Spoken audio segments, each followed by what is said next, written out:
राजस्थान के भूगोल में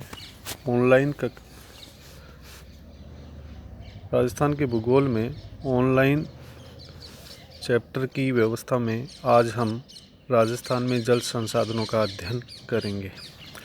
राजस्थान में जल संसाधनों से तात्पर्य यह है कि जल की मात्रा, उनका प्रकार, स्वरूप, राज्य की सिंचाई, विद्युत उत्पादन, मानव तथा पशुओं के लिए उपयोग में आने वाले जल से माना जाता है।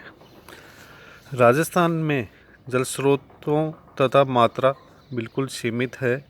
राज्य में उपलब्ध 34 लाख मिलियन हेक्टेयर क्षेत्रफल यानी 3,42,239 वर्ग किलोमीटर क्षेत्रफल का केवल 50% भाग ही कृषि कार्यों के लिए उपयोग में लाया जाता है।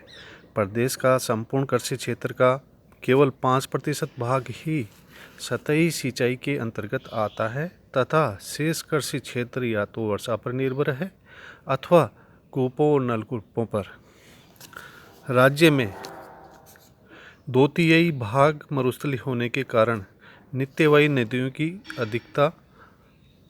अल्पता सिर्फ चंबल नदी को छोड़कर मानसूनी द्वारा न्यून वर्षा, भूमिगत जल की तीव्र दोहन से राज्य में जल संसाधनों के समुचित उपयोग तथा संरक्षण की अत्यधिक आवश्यकता है और दीर्घकाल तक एक नीति ऐसी बनाई जाए जिससे राज्य के सभी क्षेत्रों का विकास संभव हो सके। राज्य में जल संसाधनों की स्थिति।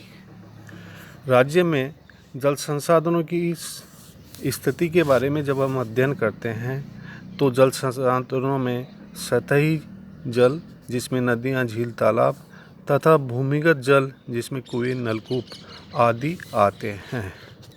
राज्य की अधिकांश सतही जल संसाधन मुख्यतः दक्षिणी तथा दक्षिणी पूर्वी भाग तक ही सीमित हैं। जल संसाधनों का वर्गीकरण। जल संसाधनों के वर्गीकरण में हम देखें तो इनको 2 भागों में वर्गीकृत किया जा सकता है, सतही जल संसाधन और दूसरा है भूमिगत जल संसाधन। पहला आता है सतही जल संसाधन। सतही जल का एकमात्र स्रोत वर्षा है। सतही जल का अधिकांश भाग नदियों में प्रवाहित हो जाता है।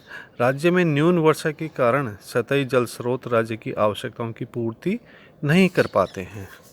सतही जल संसाधन के अंतर्गत राज्य में नदियों से प्राप्त जल, झीलों से प्राप्त जल और तालाबों से प्राप्त जल को सम्मिलित किया जाता है। इसमें सबसे पहले हम देखेंगे नदियों से प्राप्त सतही जल। राजस्थान के आर्थिक विकास में नदियों का विशेष महत्व है क्योंकि नदियों से न केवल सिंचाई ही की जाती है बल्कि विद्युत का उपयोग भी किया जाता है। राजस्थान की नदियों में संभावित जल संसाधनों का 35% भाग ही उपयोग में आता है। अधिकतम उपयोग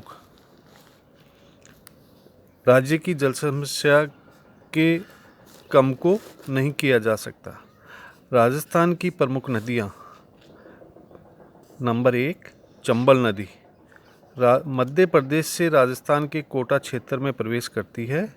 अंततः उत्तर प्रदेश के इटावा जिले में यमुना नदी में मिल जाती है। राजस्थान में यह कोटा, सवाई माधोपुर, धौलपुर जिलों में लगभग 135 किलोमीटर बहती है। राजस्थान के अंतर्गत इसमें काली सिंध, पार्वती, बनास नदियां आकर मिलती हैं। राज्य केवल यह नदी पूरे वर्ष बहती है। कोटा में इस नदी पर गांधी सागर, राणा प्रताप सागर, जवाहर सागर तथा कोटा बैराज बनाए गए हैं। दूसरी नदी आती है राज्य की माही नदी। ये दक्षिणी राजस्थान की प्रमुख नदी है। इसकी सहायक नदियाँ सोम, जाखम, चाप, मोरन हैं। ये राजस्थान के बांसवाड़ा, डूंगरपुर जिले में बहती हुई है और इस नदी पर बांसवाड़ा जिले के पास माही बजाज सागर का निर्माण किया गया है जिसका उपयोग सिंचाई तथा जल विद्युत दोनों के लिए किया जाता है। फिर आती है बनास नदी। ये नदी मेवाड़ के मैदानी क्षेत्र के मध्य से गुजरती है। 480 किलोमीटर बहने के बाद यह कोटा, सवाई माधोपुर के पास चंबल में मिल जाती है।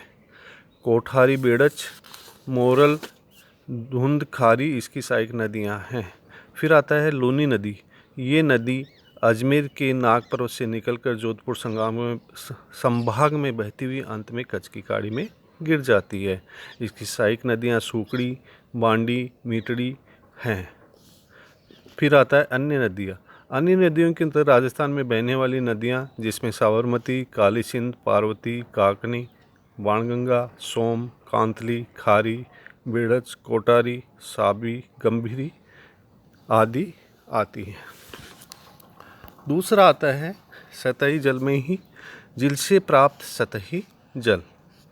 राजस्थान में सतही जल के अंतर्गत इसका प्रमुख स्रोत, झीलों से प्राप्त प्रमुख स्रोत प्रमुख है। ये दो प्रकार की झीलें होती हैं, खारे पानी की और मीठे पानी की झीलें। खारे पानी की झीलें प्राकृतिक हैं। ये झीलें अधिकतर आंतरिक प्रवाह क्षेत्र में मिलती हैं, जहाँ छोटी छोटी नदियाँ आकर इनमें गिर जाती हैं और वहीं समाप्त हो जाती हैं। इन झीलों से नमक तथा अन्य प्रकार के पदार्थ प्राप्त होते हैं। मीठे पानी की झीलें कृत्रिम हैं। इनके जल का उपयोग मुख्य सिंचाई के लिए तथा पेयजल की आपूर्ति के लिए किया जाता है तथा इनमें मछलियाँ भी पकड़ी जाती हैं। खारे पानी की झीलें। राजस्थान में खारे पानी की झीलों में सबसे प्रमुख सांबर झील आती है। ये जयपुर से 65 किलोमीटर पश्चिम में फुलेरा तहसील पर स्थित है। ये भारत में खारे पानी की सबसे बड़ी झील है, जिसका क्षेत्रफल 234 वर्ग किलोमीटर क्षेत्रफल है तथा भारत के कुल नमक उत्पादन का 8.7% इसमें बनाया जाता है। दूसरी झील आती है डीडवाना झील। ये नागौर के डीडवाना कस्बे से लगभग 10 किलोमीटर दूर फैली हुई है। राज्य में खारे पानी की एक बड़ी झील है। इस पानी से डीडवाना के समीप सोडियम सल्फेट का एक कारखाना नमक बनाने के लिए लगाया गया है। तीसरी झील आती है लूणकरणसर। ये बीकानेर के लूणकरणसर कस्बे में एक खारे पानी की छोटी झील है, जिसका उपयोग कम किया जाता है। फिर आती है दूसरी मीठे पानी की झीलें।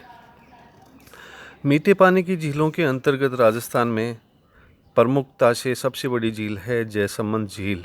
यह झील उदयपुर नगर से 51 किलोमीटर दूर दक्षिण पूर्व में स्थित है। इसका निर्माण जयसिंह ने करवाया था, इसलिए इसको जयसमंद के नाम से जाना जाता है।